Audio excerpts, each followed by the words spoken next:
Juste avant que la vidéo commence, tu dois absolument savoir que tu peux récupérer une formation gratuite Assure ton bull market comme un pro et en plus de ça un accès VIP au contenu exclusif. Défile dans la description de cette vidéo, clique sur le premier lien juste ici, clique sur obtenir gratuitement, remplis ce formulaire, trade sur notre plateforme partenaire BitGet et obtiens le contenu VIP qui te permettra de trader à mes côtés en suivant mes stratégies et un accès VIP sur mon Discord. Également, tu recevras automatiquement mon top 5 altcoin pour 2024. Tu peux retrouver une vidéo qui t'explique tout dans la description juste ici. Bon visionnage. Bonjour à tous, j'espère que vous allez bien. On se retrouve pour le brief du mercredi 20 décembre 2023. On se fera un petit point sur BTC, ETH et vous avez choisi en commentaire le ICP aujourd'hui qu'on va analyser. Je remets donc en jeu NIR contre Ordi.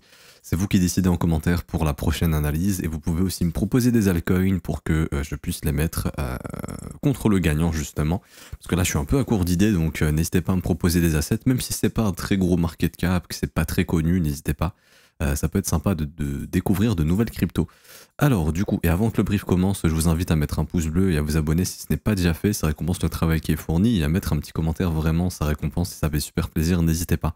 Alors du coup, le BTC qui est toujours dans le range, ça on avait vu ensemble, on a choisi le scénario dans lequel on ne vient pas chasser les sommets, enfin. Il y a des différences entre les exchanges. Sur BitGet, on n'est pas venu chasser les sommets. Sur Binance, on est venu le faire. Il y a une toute petite chasse. Pour moi, il y a eu un volume qui a été assez faible, qui a été déclenché. Donc voilà, on peut se demander si la chasse au stop est vraiment légitime ou non. On va partir du principe qu'elle a été faite, mais très légèrement, et qu'on a bien plus de stops qui attendent plus haut, et que du coup on reste quand même dans le range. Alors, du coup, on est dans le range. Ce qui est intéressant, c'est qu'en horaire ici, on voit les zones d'imbalance qu'on est venu combler, donc c'est assez intéressant. Quand le marché vient faire des pullbacks et comble des zones d'imbalance, tant qu'il ne les perd pas, ici, on peut estimer qu'on a encore du flux haussier. On voit que le marché ici a bien été maintenu, on a fait un bon rebond, on est venu avaler les bougies baissières, donc c'est assez intéressant. Et sur ce mouvement baissier, là, on est en train de venir combler la toute petite imbalance qu'on a laissée ici, hop, que le marché est venu combler parfaitement. Et donc là, on voit qu'on est en train de consolider. Je vois aussi une bougie vectorielle, donc on a eu pas mal de volume qui a été exécuté juste ici. Ça témoigne qu'il y a eu beaucoup d'acheteurs et beaucoup de vendeurs qui se sont opposés et que c'est une zone de prix qui va être intéressante pour ces prochaines heures. Si le marché arrive à maintenir cette bougie ici, je pense qu'on aura de l'upside pour la journée. En revanche, si on n'arrive pas à tenir cette bougie, je pense que le rebond sera fini, qu'on reviendra au minimum ici sous les 42 100 $ pour venir récupérer les stop loss. Et ensuite, on verra s'il y a la possibilité de faire une structure haussière pour aller réellement chasser les stops du range, voire même s'offrir un nouveau sommet, parce qu'il y a beaucoup de stop loss qui attendent ici.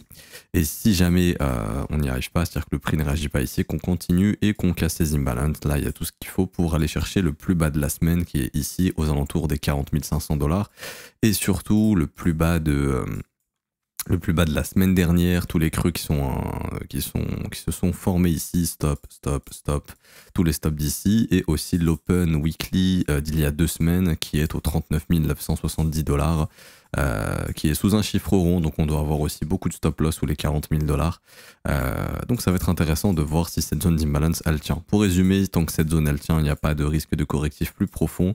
Si on perd cette zone, direction dans le bas du range et on augmente les chances de faire de la chasse au stop. Je vois pas forcément plus de choses à dire court terme. Est-ce que en 15 minutes on a des informations supplémentaires? Non, pareil, il y avait l'imbalance ici qu'on est venu combler, il y avait les stop loss qui attendaient, pareil, ils ont été récupérés. Ok, donc là il y a tout ce qu'il faut pour se retourner. Si le marché ne se retourne pas ici, let's go, continuer plus haut. Là le graphique il est très propre en 15 minutes.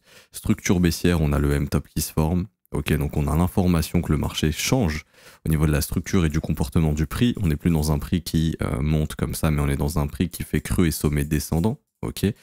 Tant qu'il n'y a pas de réintégration de la ligne de coût ici de la structure baissière, donc du M, comme ça, on est bon pour potentiellement continuer la baisse si on arrive à perdre ces zones. Si on réintègre ici la structure du M, voilà, il y a ce qu'il faut pour aller chasser les stops et venir au moins récupérer au-dessus des 43 500 $, et prochaine zone de stop au-dessus des 44 180, 160 $, et dernière zone de stop, c'est le sommet de cette année 2023, au-dessus des 44 752 $. Pas plus de choses à dire à ce niveau-là. Je réfléchis encore, j'essaie de trouver des infos, mais j'en vois pas énormément. Si on passe en 15 minutes, que nous fait le prix? Pas grand-chose. Ok. Ok, donc soit on se retourne ici, si on se retourne pas, vous voyez qu'il y a là, tous ces sommets qui vont être chassés au minimum également, 43 300. Et ça ouvrira les portes, je pense, à aller faire un nouveau plus haut. Tant qu'on ne réintègre pas la structure baissière et qu'on est bien venu chasser les stops dans cette imbalance, là, je pense qu'il y a ce qu'il faut pour ce reverse ce matin, à l'heure où je vous parle. Donc, il est 6h09 du matin en France. Tout simplement. Ouais, je pense qu'on est bon. Donc, dans l'état, ça reste du range. Après, là, c'est vraiment de la lecture de prix court terme hein, ici.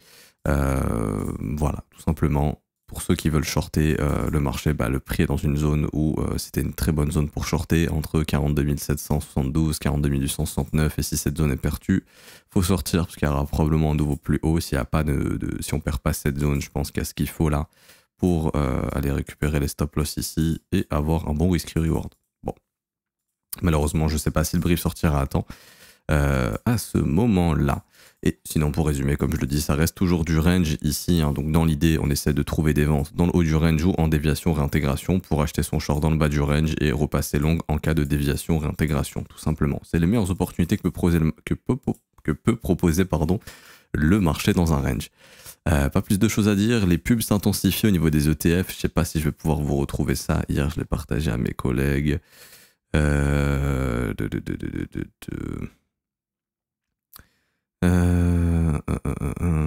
Non, je sais pas si je retrouverai. Ok, non, bah c'est pas grave. Mais les pubs s'intensifient. Il y a encore eu un petit peu des pubs de Bitwise qui incitent vraiment à dire que Bitcoin c'est le futur, c'est maintenant qu'il faut l'acheter. Bon, peu bizarre. Et du coup, oui, sur Ethereum. Alors sur Ethereum, il y a des informations extraordinaires qu'on commence à avoir. Donc ça se passe sur Bitfinex, sur les whales de Bitfinex, qui est un exchange où il y a quasiment plus de retails, hein, il n'y a que des whales qui trade et des market makers. Et on a l'information, donc vous avez le ticker ETH-BTC long, et on a l'information qu'on a énormément de longues qui commencent à se déclencher sur ETH-BTC. Donc en fait le ticker c'est ETH-BTC long et l'open interest du côté des longues. Donc là en fait ce qui est bien sur Bitfinex c'est qu'on a vraiment l'information de il y a combien de longues, il y a combien de shorts, etc. Et on est passé en novembre 2023, on était à 54 000 longues sur ETH-BTC, là on est passé à 102 000 ici. Donc ça augmente assez fortement, ça fait longtemps que ça n'avait pas été le cas. La dernière fois qu'il y avait une augmentation aussi importante, c'était en avril 2022, etc. Et après, en octobre 2022, il y avait eu une énorme chute, donc les mecs s'étaient barrés de leur long sur ETH-BTC. Et là, on voit qu'ils sont en train de réaugmenter énormément. Donc là, si je passe en H4, vous allez voir que, voilà, là les whales, elles sont en train de matraquer les longues sur ETH-BTC. Donc ça veut dire quoi ETH-BTC? ETH-BTC, c'est ETH face au Bitcoin. Et donc là, on voit que les whales, elles se préparent justement à ce que ETH surperforme le Bitcoin. Ça peut être positif pour les altcoins. Parce que quand ETH est performant, les altcoins performent également. Et ça pourrait être quoi le narratif? Bah, ça pourrait être l'ETF de Ethereum. Je l'ai déjà parlé dans le versus, mais en gros, la théorie, c'est quoi? C'est OK, les ETF Bitcoin y passent d'ici là, début janvier. Par la suite, il y a les ETF d'Ethereum. Les ETF d'Ethereum, la deadline, c'est pour mai. Donc à tout moment, ça arrive entre janvier et mai. Donc ce sera le prochain narratif où, OK, bah, Bitcoin, tu as eu ton ETF. OK, maintenant c'est ETH qui va l'avoir. Et du coup, c'est pour ça que ETH se met à surperformer le Bitcoin, tout simplement. Je parle pas d'un ETH qui dépassera le Bitcoin, je parle juste d'un ETH qui ira surperformer le Bitcoin pendant un moment donné. Ok, donc ETH restera deuxième au market cap, mais il viendra surperformer le BTC pendant un moment. C'est-à-dire qu'ici, la courbe ETH-BTC va augmenter. Et comme on l'avait vu dans le versus, le scénario c'est quoi? Le scénario c'est de venir récupérer les plus bas sous de venir récupérer les stops sous le plus bas de l'année 2022. Pourquoi? Parce que au moment de l'approbation de l'ETF sur Bitcoin, on risque d'avoir une méga bougie verte, ok, méga bougie verte très volatile, et du coup, Bitcoin risque de littéralement surperformer Ethereum à ce moment-là. Genre par exemple, Bitcoin prend 10% une journée, ETH il en prend 5. Donc à ce moment-là, ETH BTC, ça dump. Et ça permet de dumper pour venir récupérer les stop-loss. Une fois que ça c'est fait, et qu'on vient dans ces zones d'imbalance et dans la zone de rechargement, bah là on aura de grandes chances d'avoir ici un méga rebond, et si on arrive à réintégrer la zone et surtout à réintégrer le support, le signal ultime pour moi, ce serait venir chasser les stops et en fait on regagne le support juste ici. Une fois qu'on vient chasser les stops et qu'on regagne le support, pour moi là il y a tout ce qu'il faut pour que ETH puisse se mettre à surperformer le Bitcoin. Tout simplement, ok? Et ça pourrait expliquer justement que ces whales sont en train de se préparer à une hausse de l'ETH face au Bitcoin, d'une part parce qu'il y a les ETF d'Ether qui vont prendre le relais derrière, si l'ETF Bitcoin y passe, donc l'ETF Ethereum il va passer. Et du coup, on aura un narratif haussier sur Ethereum, ce qui pourrait expliquer que Ether va se mettre à accélérer. Et là, quand je vois tous les stops qui sont en train d'être accumulés, je me dis que, ok, bon, une fois que la chasse au stop elle est faite au sud, si elle a la réintégration, là, il y a ce qu'il faut pour aller démonter tous les stop loss ici et tous les sommets, hein, et de faire un pump assez important sur ETH. Dans la théorie. Et du coup, c'est pour ça que je pense que ces whales ici se préparent à ce qu'on ait une hausse de TH, et c'est pour ça qu'elles sont en train de se positionner longues. Je sais pas si on peut avoir des informations de volume sur Bitfinex, sur la paire ETH BTC. Hop, est-ce qu'on a des infos? Ouais, il y a des phases comme ça où il y a quand même un peu beaucoup de volume, donc là je pense que c'est en train de préparer les positions. Si on regarde, je pense que depuis quelques heures ça se trouve ETH BTC, enfin depuis quelques jours, là 2-3 jours, ça accélère encore plus. Ouais, vous voyez ici 19 décembre, grosse accélération des longues, 18 décembre on avait du volume, grosse accélération des longues, donc là on a l'information que sur Bitfinex, les whales elles sont en train de se positionner longues massivement déjà ici là. Et probablement là il y a des pics de volume donc ici. Ça veut pas dire qu'on va tenir ces zones, parce que là il y a beaucoup de stops qui s'accumulent, mais ça peut signifier justement que quand la zone de stop, la chasse au stop sera faite après les ETF, probablement Bitcoin, tac, la réintégration sera le move puissant, et donc là vous voyez il y a tellement de stop loss que ça m'étonnerait pas qu'on puisse revenir dans le haut du range assez rapidement, et une fois qu'on reviendra probablement, on peut même venir chasser les stops ici, hein, et quand on viendra peut-être autour des 0,10, donc un Ether vaut un dixième d'un Bitcoin, les gens vont se mettre à dire oui c'est bon, il y a le flippening, et c'est à ce moment là que le marché va top, très très probablement. À chaque fois que les gens disent que le flippening arrive, le flippening c'est quoi? C'est le fait qu'Ethereum passe devant Bitcoin en termes de capitalisation, donc là c'est clairement pas le cas. On est sur une capitalisation de 265 milliards pour Ethereum, la Bitcoin c'est 835 milliards, et dès que les gens vont dire ok c'est bon, Ethereum va passer premier au niveau du market cap, à chaque fois c'est le top.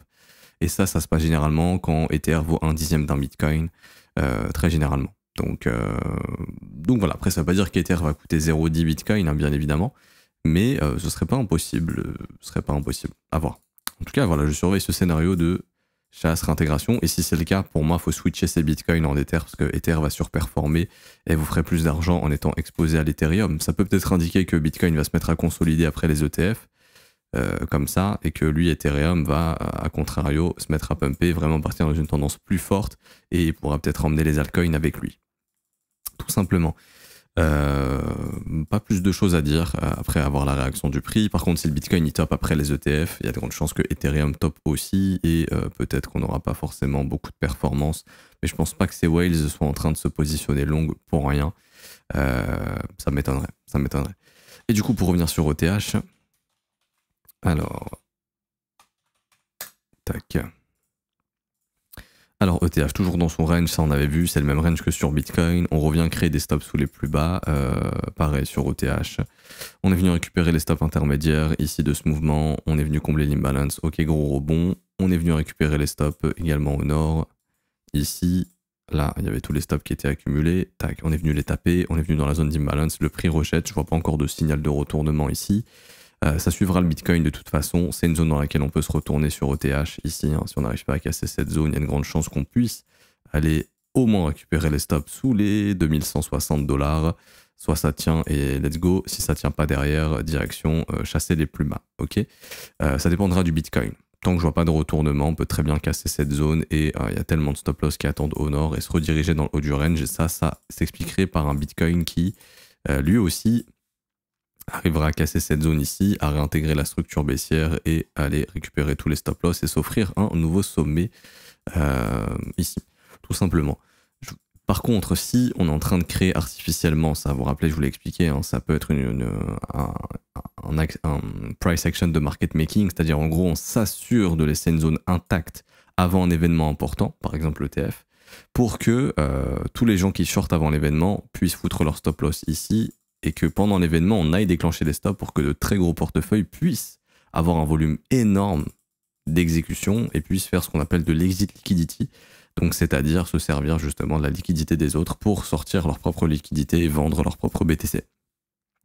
Par exemple, si le prix continue de faire ça artificiellement pour les prochains mois, enfin prochaines semaines, pardon, et que d'un coup, bam, le TF il arrive et qu'on vient récupérer, paf, tout ça, attention, là, il y a de grandes chances que ce soit orchestré pour qu'on puisse justement faire un gros exit liquidity. Et après, le prix nous indiquera, hein, si le prix se retourne, faiblit, et après les ETF et repasse sous les résistances, bon, bah, il y a de grandes chances que ça pourrait être un signal de top. Par exemple, ok. Bon, après, encore une fois, il peut se passer plein de choses. On n'est que le 20 décembre, les ETF peuvent arriver jusqu'au 10 janvier, donc il y a encore pas mal de temps pour que ça puisse arriver. Et pour Ethereum, on en avait parlé, hein, mais pour moi, tant que ETH ne réintègre pas sous la résistance qui est devenue support, je ne vois pas de risque correctif sur ETH. Le jour où ça réintègre, je pense cassez-vous d'Ether parce que ça va sentir au moins une correction jusqu'au 1900, voire 1820. Et vaut mieux sortir autour des 2000, voire 2100, enfin plutôt autour des 2100, et racheter entre 1890 et 1820 dollars que de holder et peut-être même prendre le risque qu'au final, je sais pas moi, les ETF ils passent pas et qu'on soit sur une sortie de range, un fake out, une réintégration et que le marché se dirige dans le bas du range pour l'année 2024. Ce qui ne serait pas impossible, je dis pas que ça va arriver, mais c'est toujours un scénario plausible dans un range quand tu réintègres la borne haute. Bah, généralement, l'objectif c'est mid-range, voire bas de range, voire même aller chasser les stops sous le range. Donc ça, c'est important et c'est une chose à surveiller. Pour l'instant, il n'y a rien de baissier ici. Ether maintient bien son support. Ici, il n'y a vraiment aucun problème. Et du coup, pour finir avec ICP, alors ICP, grosse structure en V-bottom, donc il y a eu un tout petit W ici. Ce qui est intéressant sur ICP, c'est que le marché il est venu faire une pattern que j'adore, c'est-à-dire chasser les stop-loss ici. Donc quand vous avez plein de stops qui sont accumulés, on vient les déclencher et on réintègre avec une structure haussière. Donc là, le petit W weekly, bam, réintégration. C'est ce dont je vous parle sur ETH, hein, si ça se fait. Donc là, on a regagné le support ici. Et donc, objectif, très généralement, aller s'attaquer au sommet. Parce qu'en fait, on était dans un range. Et donc, l'objectif, c'est de venir bouffer le haut du range. Et donc là, on a tous les stops qui sont accumulés, tous les stops qui sont accumulés. Bam, on vient bouffer tous les stops. Est-ce que c'est intéressant d'acheter du ICP ici ? De possibilités de profils différents. Si vous êtes investisseur long terme, les prix sont encore corrects. C'est-à-dire que là, si je dézoome le graphique, que vous êtes dans l'optique que ICP, ça peut avoir un cycle haussier, bon bah oui, les prix sont encore bons, ça peut être intéressant d'acheter sur du long terme. Ce qu'il faut comprendre, c'est que on peut avoir un shake-out. Un shake-out, c'est quoi? C'est un mouvement qui secoue les investisseurs et qui les font paniquer et capituler avant la vraie hausse. Donc là, peut-être que la vraie hausse, elle est déjà en train de commencer. Si elle n'a pas commencé, il y aura ce qu'on appelle un shake-out. Par exemple, je vous montre ce qui s'est passé sur Ethereum classique à l'époque, je m'en rappelle très bien. C'était ici. Donc là, on avait eu, bam, le gros mouvement haussier. Et là, on a eu le shake-out. Donc là, en fait, on pouvait se dire, ok, c'est bon, let's go, on y va. Pourquoi? Parce qu'on avait notre range ici. On a breaké, on peut se dire bon bah let's go. Quand ça réintègre, le marché il fait quoi? Il peut très bien chasser le bas du range et chasser les stops. Et c'est exactement ce qu'il a fait ici. On est venu récupérer les stop loss avant de partir. Donc ça se verra peut-être mieux sur un exchange comme Binance ici. Hop, ouais, vous voyez. Gros mouvement haussier, là on peut se dire c'est bon, on y va. Quand on réintègre le range, il vaut mieux se barrer parce qu'il y a de grandes chances derrière qu'on vienne chasser les stop loss. Et donc là, si vous regardez les plus bas du range, ils ont parfaitement été chassés avant d'avoir le mouvement haussier. Je dis pas que ça va arriver sur ICP, mais si le bull run c'est pas tout de suite sur ICP, il y a de grandes chances que ça arrive. Ok. Et donc si vous investissez maintenant, il faut accepter le fait que ce checkout il puisse arriver et que du coup s'il arrive, très généralement c'est où?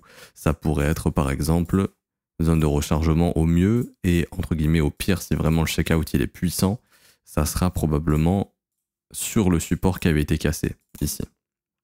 C'est-à-dire qu'en gros le marché reviendra dans cette zone. Dans cette imbalance, là, il y a des stops qui sont accumulés ici. Vous voyez, tous les stop loss, là, ils sont accumulés sous ces creux. Donc, grosso modo, voilà, le checkout, ça serait là, revenir sur le support ici, venir chasser tous les stops ici, et là, ça serait le début du rallye. Donc, si jamais, dans les prochaines semaines, ICP est top ici, probablement le checkout, et là, voilà, on pourra y aller, et là, on aura le début du cycle haussier. Très très probablement. Hein. Si derrière on a une grosse structure comme ça, là il y a tout ce qu'il faut pour redémarrer un cycle haussier et performer. Si vous êtes prêt en tant qu'investisseur à subir ce checkout, pas de problème. Pareil, de possibilités, je peux investir un petit peu ici, parce que les prix sont bons à long terme, et je peux garder un peu de cash si jamais le marché revient dans ces zones, donc entre 3 et 6 dollars par exemple, pour continuer de construire mon investissement. Maintenant je vous le dis, ICP, le mouvement qu'il a fait, c'est très artificiel, c'est-à-dire qu'en gros on n'est pas venu ici pour rien. On n'est pas venu ici pour rien. Le fait que comme par hasard on soit venu chasser absolument tous les stops ici, ok, et que donc là on est venu récupérer tous les stops de l'année 2023 et de l'année 2022 et qu'on vienne échouer ici dans cette imbalance d'une bougie vectorielle, rappelez-vous ce sont des zones très puissantes pour retourner le prix, pour moi c'est pas anodin, il y a plein d'altcoins qui sont en train de faire ça. Par exemple Il y a Lend qui est vraiment proche là de déclencher tous les stop loss, ça on en avait parlé, il manque pas grand chose. Il y a VeChain aussi. Donc là en fait on est en train de sortir tous les vendeurs, hein. La VeChain qui va bientôt atteindre les objectifs.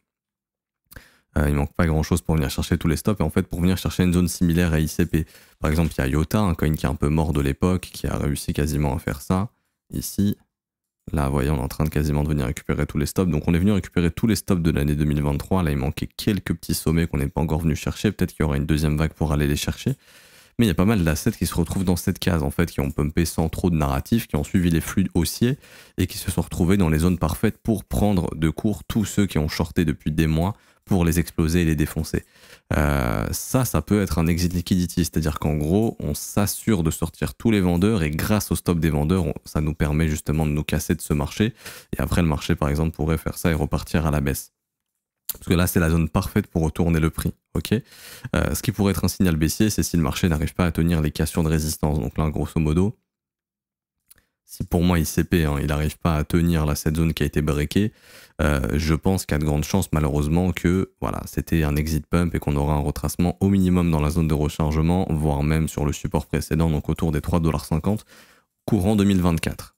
Après, voilà, si le marché arrive à tenir son bottom, il n'y a pas de souci, on peut faire une énorme structure, et donc voilà, si le marché fait ça courant 2024 ou peut-être fin 2024, début 2025, à ce moment-là, on aura un gros cycle. En revanche, il arrive à tenir sa résistance, devenu support, pas de problème. Ok, on est venu chasser des stops, c'est pas un exit pump, il y a encore du jus, on continue, ok, let's go, on y va. Et donc là, on accélère au niveau du prix.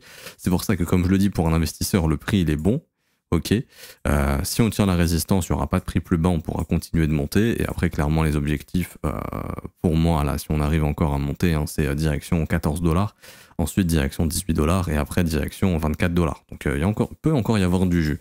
Mais malheureusement, si l'ETF est un sell de news et que l'ETF est un macro top, parce qu'il faut savoir que sur le Bitcoin, tous les gros contrats qui sont arrivés, ou par exemple, en 2017, décembre 2017, arrivait des contrats futurs CME, c'était le top du Bitcoin.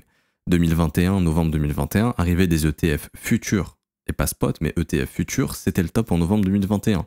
Là, on a l'arrivée des ETF spot en janvier 2024, ça pourrait être un top, ok?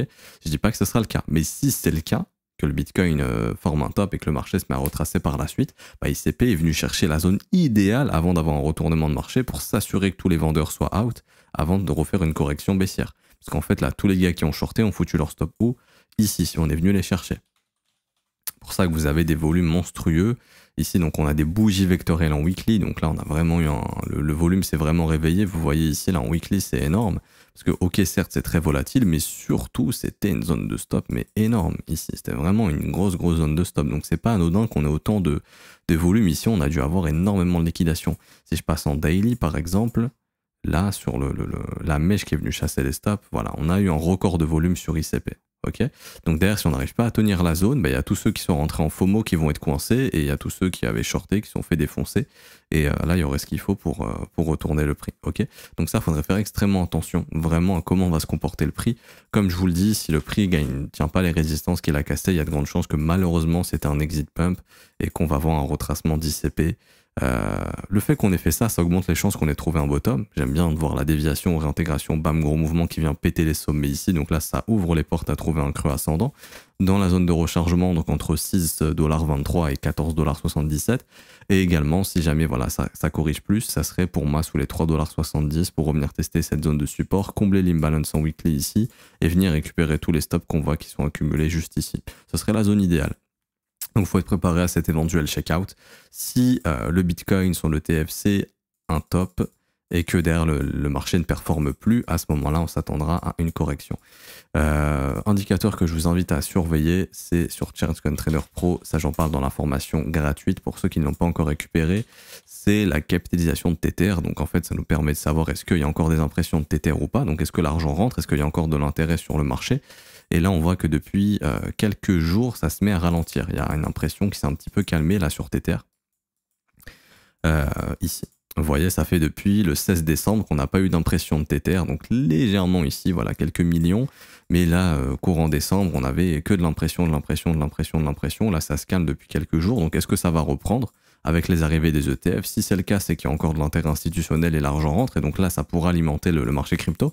En revanche, si par contre on voit que ça brûle des tokens, c'est que là, il y a de l'argent qui sort du marché, il y a des institutions qui en profitent pour récupérer leur profit sur les cryptos, qu'elles transforment en USDT, qu'elles retransforment en cash. Et donc à ce moment-là, bah, simplement, tu retournes voir Tether quand tu es une institution, tu lui dis écoute, moi j'ai 800 millions de dollars de Tether, là je veux récupérer en dollars, je veux plus investir dans le marché crypto, rends-moi mes dollars. Donc Tether vous rend du dollar, vous lui donnez de l'USDT, et derrière Tether brûle l'USDT, tout simplement. Parce que bah, y a pas lieu de l'avoir, parce qu'ils ont rendu 800 millions en trésorerie de dollars.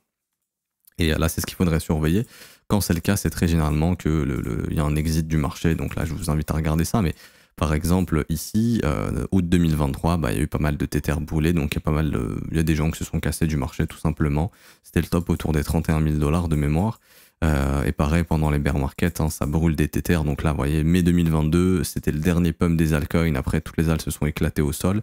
Bah, on est passé de 83 milliards de Tether à 66 milliards. Il y a beaucoup d'institutions qui se sont barrées à ce moment-là. Ici. Donc ça serait aussi une data à surveiller. Là, on voit que l'argent est rentré énormément, ça ralentit. Est-ce que ça veut dire que c'est bon, c'est la fin du monde? Non, hein, il n'y a pas encore de... Ça brûle pas de Tether pour l'instant et juste ça ralentit. Donc voilà, c'est ce qui peut expliquer que on peut encore avoir du mal à alimenter les liquidités dans ce marché et qu'on ait des to the moon de partout, encore et encore et encore. Donc c'est ce qui nous invite à prendre des bénéfices parce que là, on n'a plus trop d'argent frais qui rentre et je pense qu'on attend les ETF pour soit faire le sell de news et que ce soit un macro top et donc cramer du Tether. Donc ça indiquera que les institutions se cassent. Ou alors post-ETF, si tout va bien et qu'on voit encore des impressions, on va se rendre compte qu'il y a encore des institutions qui sont extrêmement intéressées par ce marché, que c'était pas juste le narratif ETF, mais qu'il y a vraiment une nouvelle demande fraîche en crypto. Et donc à ce moment-là, ça pourrait alimenter des rallyes et ça pourrait favoriser le comportement de prix sur ICP qui tient son support et qui arrive à refaire des plus hauts. Par contre, si on crame du Tether et que l'argent sort du marché, bon, il y a de grandes chances que le prix se retourne. Ok, donc ça, vous pouvez le surveiller gratuitement sur ChartCoinTrader Pro. Vous écrivez USDT Supply et vous aurez la courbe ici des impressions de Tether. C'est très puissant. C'est comme la Fed, hein. C'est l'argent qui est imprimé en crypto. Quand il y a de l'argent imprimé, du Tether imprimé, bah, c'est qu'il y a de la demande et donc les Tether, ça peut être échangé que contre deux choses, hein. Du Bitcoin ou des altcoins. Donc, enfin, soit du Bitcoin, de l'Ethereum ou des altcoins. Donc c'est plutôt bullish quand il y a beaucoup d'impressions de Tether. Voilà, je m'arrête ici pour aujourd'hui. J'espère que ça vous aura plu. Si c'est le cas, n'hésitez pas à laisser un pouce bleu, à vous abonner si ce n'est pas déjà fait, à mettre un commentaire également et à choisir entre NIR et Ordi pour demain, la vidéo de demain. Également, pour ceux qui veulent se former gratuitement, il y a une formation gratuite qui a été faite. Elle est en commentaire épinglé de cette vidéo. Donc vous cliquez sur le premier lien que vous trouverez en commentaire épinglé de cette vidéo. Obtiens ta formation et accède au VIP gratuitement pour trader à mes côtés. C'est très simple, vous allez cliquer sur le lien, vous allez atterrir sur le formulaire juste ici. Vous cliquez sur obtenir gratuitement. Vous devez vous inscrire sur BitGet via notre lien partenaire juste ici, une fois et exclusivement via le lien partenaire, sinon ça ne fonctionnera pas. Vous devez absolument cliquer sur ce lien et vous inscrire à ce moment-là. Ok. Une fois que ça c'est fait, sur votre dashboard, donc là dans le tableau de bord sur BitGet, vous aurez votre ID utilisateur, vous le copiez, vous revenez sur le formulaire, vous l'inscrivez ici dans Identifiant BitGet, vous mettez votre mail sur lequel vous voulez recevoir votre formation gratuite et vous faites recevoir gratuitement. Une fois que ça c'est fait, 10 à 15 minutes après, vous avez la formation gratuite. C'est une formation de 6 heures. On apprend à sécuriser ses cryptos, sécuriser ses comptes sur les plateformes, la gestion du risque, comment faire un DCA correctement et également une stratégie clé en main que je vous donne pour profiter du bull market. Il y a plein de setups qui se sont déclenchés quand j'avais sorti la stratégie et vous auriez pu récupérer plusieurs profits si vous aviez la formation. Donc c'est encore d'actu, je vous invite à la récupérer, c'est gratuit. Et pour ceux qui veulent obtenir le VIP, donc le VIP c'est du contenu supplémentaire exclusif. Vous pouvez suivre nos trades, donc il y a un salon ici dans lequel on partage nos trades, vous pouvez les suivre en direct. Le but c'est pas que vous les copiez aveuglément, on vous explique tout, l'entrée, la sortie, le TP, break-even, absolument tout. On vous donne également la gestion du risque, on vous donne également les modèles, donc il y a déjà des vidéos qui ont été faites, des replays en direct qui sont disponibles en rediffusion, on vous explique tous les modèles, comment les appliquer, comment ça fonctionne, etc. pour que vous puissiez les suivre et trader à nos côtés. Également vous avez des vidéos d'analyse exclusives, donc là j'en ai sorti une il y a 10 jours à peu près, sur le narratif 2024, les ETF, la Fed, l'inflation. J'ai fait une grosse vidéo. Il y a une grosse vidéo aussi qui sortira, je pense, d'ici la fin du mois pour vous faire une update de marché à l'arrivée des ETF à nouveau et voir un petit peu les altcoins. J'avais aussi fait une vidéo des 5 alts à surveiller pendant le narratif ETF qui a pas mal marché. Enfin, les assets sont pas mal pris en valeur. Du coup, c'est super cool. Les VIP ont pu en profiter et ça, pareil, c'était dispo. Pour les VIP, c'est gratuit encore une fois. Pour être VIP, il vous suffit simplement de trader sur votre compte BitGet que vous avez créé via notre lien partenaire Et au bout de 2-3 jours, vous obtiendrez justement l'accès au VIP tout simplement et vous pourrez justement trader à nos côtés et avoir accès à tout ce contenu exclusif qui est totalement gratuit. Et pour ceux qui veulent se former plus en profondeur, vous avez accès à l'école. Donc l'école, c'est 19 heures de cours. Là, vous avez tous les cours avec tous les modules. Donc ça, c'est les cours écrits, mais il y a des vidéos, bien évidemment, qui vont vous résumer et vous montrer tout ce que vous avez appris dans les modules. Ok. Donc il y a une formation qui est très complète. Vous apprenez tout sur l'analyse technique, l'order flow, l'analyse fondamentale, la compréhension du marché, créer votre propre plan, vous créez un mindset solide. Je sais pas si j'ai dit, mais il y a le fondamental qu'on apprend sur le marché des actions. Il y a tout ça qui est enseigné dans l'école, savoir acheter, vendre au bon moment et créer votre plan. Également, vous avez accès à une forme, comme j'ai dit, la formation de 19h, mais aussi des cours en direct tous les jours, du lundi au vendredi, où je réponds aux questions des élèves, je les aide dans le développement de leur trading, on voit des setups ensemble, j'analyse les cryptos qu'ils me demandent, ou les actions, les matières premières, etc. Ça commence à 7h du matin, heure de France, ça dure environ 1h30, donc là ça va commencer bientôt, et c'est dispo en rediffusion si vous n'êtes pas dispo le matin. Également, si vous avez des questions mais que vous ne pouvez pas être là pendant le direct, il y a un salon sur le Discord qui vous permet de poser vos questions en amont, et j'y réponds pendant le brief, même si vous n'êtes pas là, je réponds à ces questions-là, il n'y a pas de souci, et pendant la rediffusion, vous aurez la réponse à votre question. Vous pouvez poser toutes les questions que vous voulez dans le Discord, les élèves avancés, professeurs et moi-même, on est là pour vous aider et vous accompagner. Ça commence à 49 € par mois, c'est sans engagement, vous pouvez annuler le renouvellement quand vous le souhaitez, et vous avez les offres 3 mois, 6 mois et 12 mois. Actuellement, on a 36% de réduction sur l'offre 12 mois, on est à 380 € TTC au lieu de 588 €. N'hésitez pas à en profiter, le lien pour rejoindre l'école, il est simplement commentaire épinglé de cette vidéo, c'est le 4e lien, rejoindre l'école, école.letronfzco.com, tout simplement. Je m'arrête ici, bonne journée à tous, on se retrouve demain, ciao ciao.